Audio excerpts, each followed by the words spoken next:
witch's brew in search of a job. The older woman was not only one of the most powerful mages that Skye had ever encountered, but she was also one of the rare few who wasn't under the rule of a vampire. Vampires were rare. Only the leeches knew the exact number. But they owned the gyres, where the last of the magic in the world lingered. It was rumored that the hotspots were the ancient lairs of dragons who'd left the world eons ago. Not that it mattered. However the gyres had been created, they offered demons the ability to touch their primeval powers.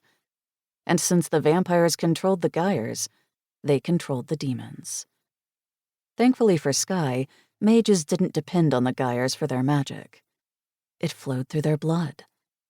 And while her magic might be amped by the power that hummed in the air and thundered beneath her feet, she had no desire to be the slave of a vampire.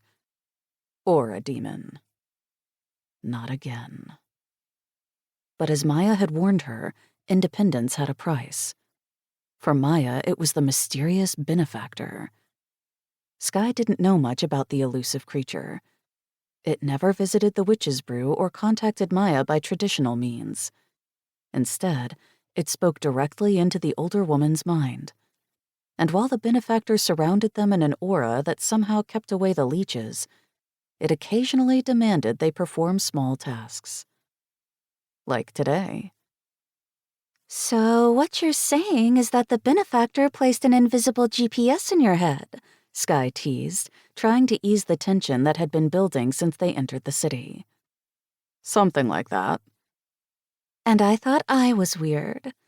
You are, Maya assured her. True, Skye agreed. Unlike her companion, or Perry Sanguis, another mage that Maya had taken in, Skye didn't have enormous magic. She couldn't brew potions like Maya or call on long-lost powers like Perry. But she was the most unique of all mages. A seer. A rare gift that did nothing to help in their current circumstances, she acknowledged as she glanced back at the theater. The place looks empty. What now? I guess we go inside. Maya squared her shoulders before crossing the road and heading toward the empty lot next to the building. Skye struggled to match her friend's long strides.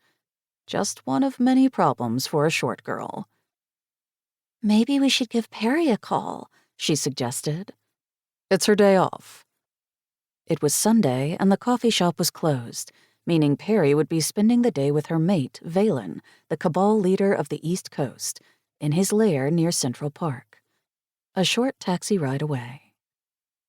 Yeah, but she's the muscle of our crew, Skye muttered. Maya arched a brow. What am I? The brains. Debatable. Maya halted in front of a rusty side door propped open a few inches by a broken brick. She turned her head to send Skye a wry smile. You, however, are most certainly the heart. Skye leaned forward to peer through the narrow crack. Very nice, but right now I'd prefer some muscle. Maya paused, as if communicating with the voice in her head. Then she grimaced. We can't wait. It has to be now. Okay, then.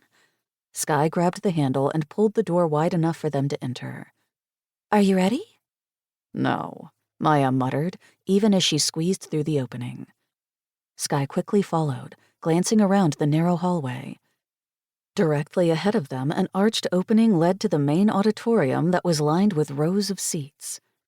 To the left, the hallway disappeared into the shadowed wings of the stage, and to the right, a wide staircase curved up to the mezzanine. Skye moved to peer into the auditorium, only to be halted as Maya grabbed her arm in a tight grip. We're not alone. Skye instantly froze.